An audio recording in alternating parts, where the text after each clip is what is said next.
साम्राज्य न्यूज, सामान्यांचा असामान्य आवाज। तक्रारदार नामे कादर राजमिया शेख, वय 50, व्यवसाय नोकरी, राहणार flat number 602 centre park apartment, Siddheshwar Peth, Solapur. हे शिक्षणाधिकारी पदावर जिल्हा परिषदेत कार्यरत आहेत। त्यांची पत्नी व मुले 10 मार्च 2025 रोजी परगावी गेले।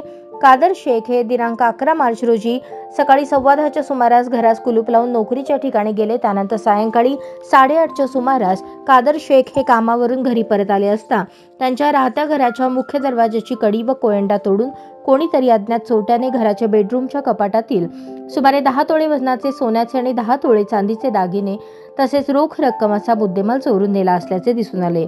याबाबत त्यांच्या तक्रारीवरून जेल रोड पोलीस स्टेशन येथे भारतीय न्याय संहिता कलम 305A, 331(3), 331(4) प्रमाणे घरफोडीचा गुन्हा दाखल करण्यात आला।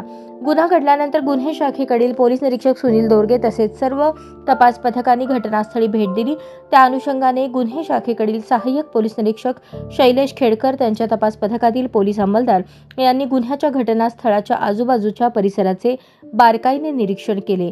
सहाय्यक पोलीस निरीक्षक शैलेश खेडकर यांच्या पथकातील पोलीस अंमलदार इम्रान जमादार यांनी घटनास्थळाच्या आजूबाजूच्या परिसरातील सीसीटीव्ही कॅमेऱ्यातील फुटेज बाबतची तांत्रिक माहिती बारकाईने निरीक्षण करून संकलित केली।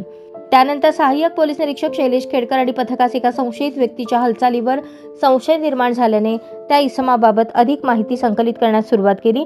त्या इसमाविषयी अधिक माहिती संकलित करत असताना सहाय्यक पोलीस निरीक्षक खेडकर यांच्या तपास पथकास संशयित इसम हा आंतरराज्यीय घरफोडी करणारा सराईत गुन्हेगार असल्याची माहिती मिळाली। त्यानंतर 20 मार्च 2025 रोजी सहाय्यक पोलीस निरीक्षक शैलेश खेडकर यांच्या पथकास बातमीदारामार्फत बातमी मिळाली।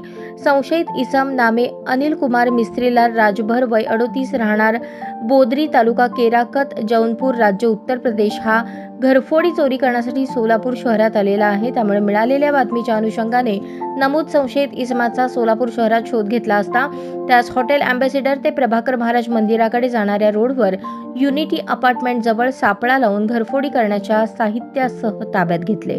नमूद संशयित इसमाकडे चौकशी केली असता त्याने सदरचा गुन्हा केल्याची कबुली दिली। त्यास नमूद गुन्ह्यात अटक करण्यात आली आहे। अटक कालावधीत सहाय्यक पोलीस निरीक्षक शैलेश खेडकर आणि तपास पथकाने आरोपीकडे कौशल्याने तपास केला असता त्याने मागील महिन्यात सिन्नर, जिल्हा नाशिक येथे देखील एक घरफोडी केल्याची कबुली दिली। नमूद आरोपी याच्या ताब्यातून सहाय्यक पोलीस निरीक्षक खेडकर आणि त्यांच्या तपास पथकात एकूण 11 तोळे वजनाचे सोन्याचे आणि 113 ग्रॅम वजनाचे चांदीचे दागिने असा ऐवज सविस्तर पंचनाम्याने हस्तगत केला। नमूद आरोपी विरुद्ध गुजरात, कर्नाटक, महाराष्ट्र, उत्तर प्रदेश या राज्यात दिवसा घरफोडीचे 35 गुन्हे दाखल आहे। आरोपीकडून 2 घरफोडींचे गुन्हे उघडकीस आलेले आहेत। सदरची कामगिरी एम. राजकुमार, पोलीस आयुक्त सोलापूर शहर, डॉक्टर दीपाली काळे, पोलीस उपायुक्त गुन्हे, राजन माने, सहाय्यक पोलीस आयुक्त गुन्हे, सुनील दोरगे, वरिष्ठ पोलीस निरीक्षक गुन्हे शाखा यांच्या मार्गदर्शनाखाली गुन्हे शाखेकडील नेमणुकीचे सहाय्यक पोलीस निरीक्षक शैलेश खेडकर, त्यांच्या तपास पथकातील पोलीस अंमलदार विजयकुमार वाळके, संदीप जावळे, विनोद राजपूत, राजकुमार पवार, इम्रान जमादार, उमेश पवार, वसीम शेख, इब्राहिम शेख, सिद्धाराम देशमुख, अजय गुंड, चालक सतीश काटे, बाळासाहेब काळे, आकाश घोलकर तसेच सायबर पोलीस स्टेशनकडील प्रकाश गायकवाड व मच्छिंद्र राठोड यांनी केली आहे।